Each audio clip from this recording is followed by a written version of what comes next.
But speaking of going, Sean Payton is going in, man, on Russell Wilson. And so basically, Sean Payton, of course, the new head coach of the Denver Broncos, was Russell Wilson. Will be his second season. Okay, he had a really bad season last season. That's to say the least. And a lot of people believe that could have been because of the coach that has now been fired.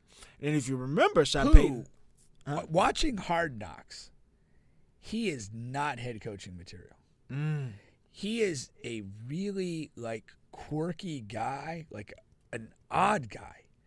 And I could, Aaron Rodgers swears by him and likes him. But Aaron is a quirky. But Aaron's a quirky guy. Their relationship is, I can understand it. Okay. But it also tells me why he's not cut out to be a head coach. He's just got a really quirky personality. He's almost kind of like a little bit of like an overgrown kid. And that's just really not like head coach material. Coordinator with a strong head coach. And I mean, again, his dad was a longtime NFL head coach. I mean, I'm certain that Nathaniel Hackett knows football. Right. And I don't think that's the issue. But I do think he has an offbeat and odd personality that's really not suited to being the face of a franchise or the leader of an organization. I will say that from watching. Yeah, and that, like I was saying, Sean had some strong comments on Nathaniel Hackett and about how inferior of a coach that he is. So now we fast forward here, and he tells Russell Wilson, you need to focus less on the Russell Inc. Will you stop kissing all the babies? You're not running for public office. I love this. I have felt this about Russell Wilson from back when he was in his peak with the Seahawks. He would post almost on a daily basis, and no exaggeration, multiple times a week, child hospital pictures. and I get being a charitable guy is a good thing, and credit to him for reaching out to these people. But you are an NFL quarterback, and if you are posting that frequently, it becomes a little odd. You're not a missionary bringing attention to your work. You are a quarterback, and you're doing charitable works out of the kindness of your heart, presumably. But there is always a weird element of maybe brand building or something going on. And I think that those comments are almost long overdue to be said. Yeah. I do wonder, what is the context of this? Honestly, it makes a lot of sense if it's maybe on the field. Almost like heat of the moment, I'm just going to let it rip because I'm agitated with your performance? Or was this more in a sort of a team meeting setting, or something like that, which is, to me, strikes a little bit different, a tear down, maybe in front of the team like this. Right. But I don't think he's incorrect in what he's saying. But it also says something to me. I think Sean Payton is insecure about the situation he's in. I think so. And I think that the criticism of Nathaniel Hackett, and again, when is this happening? 4 days before game day? Yeah. This is coming out? This is a man that is building excuses for what he fears is going to be a poor product on the field. That they weren't they were poorly coached. They didn't have a good locker room culture. That Russell Wilson's not invested in being a great player anymore. He's more invested in this other stuff.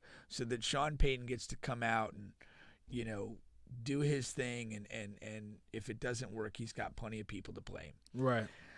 I've never been convinced that Sean Payton's a great coach. Never. I think he had a really good relationship with Drew Brees, and I think they had some good teams there. But at the end of the day, he won one Super Bowl and came up short several times.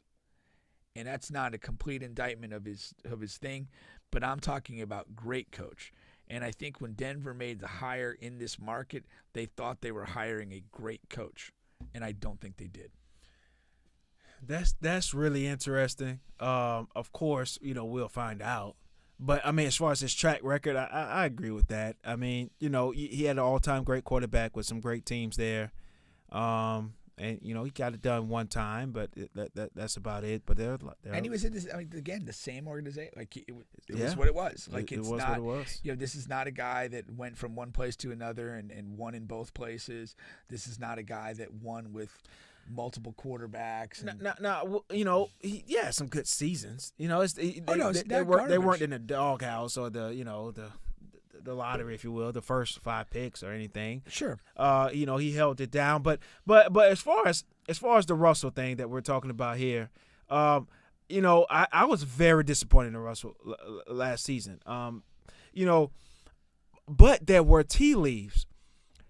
We talked about it last year. We talked about how Seattle felt very confident and comfortable letting him go, getting Geno in, right? There were talks about how, Russell was, more consumed with him, and he wanted to take control of the offense and throw the ball a lot more. But then at the same time, he couldn't really run the offense that Pete was trying to run over there in Seattle. Right. And now Geno, they're able to run the complete playbook with Geno. That means something when they say that. Like they're not completely coming out saying Russell Wilson was shit and this and that.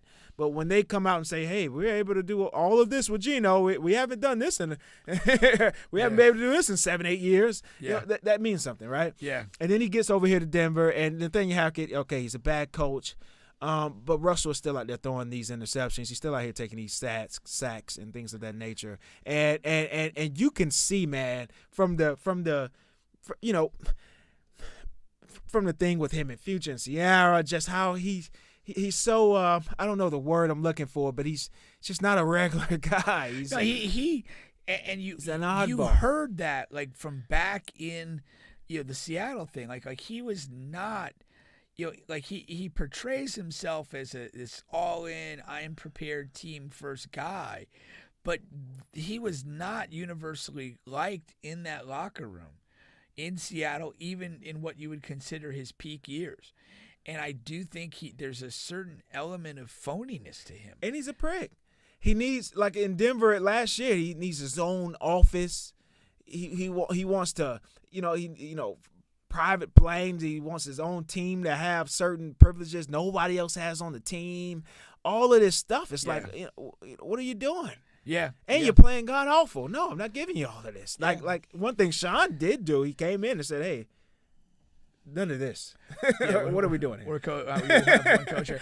No, it really, and again, you can work yourself to that, and it is, kind of ridiculous. And you contrast to the story of Tom Brady signing with the Bucs, and the first thing the GM said after he signed the contract was, "Can you give me a list of phone numbers of the players? I want to reach out to them." And Tom Brady heading to Tampa had a whole lot better resume than you did heading to the pot-filled hills of Denver. Yeah, and that's different, man. It's different. And I definitely think Russell struggled for relatability in Seattle, and it's followed him here. He has that Tebow thing. That was one of Tebow's the that we whole talked the about. bow. Yeah. And And it's hard for a lot of those guys to relate to that. Yeah. But at the very least, when those guys checked into Tebow, like it was real. Like it was real. The Russell thing, people really do believe he's phony. They don't a lot of his teammates don't believe it. Like you're being fake here, man. Disingenuous. But I mean, I felt that going back to the baby pictures in the hospital. It was so much. Yeah. And it was like a couple times a week. It's like, dude, what are you doing? Why? It reeked of some sort of weird overcompensation. And I don't get that. In interviews, he comes across as like overly prepped. He does not come across as authentic. Yeah. And that's one of those things. You are who you are.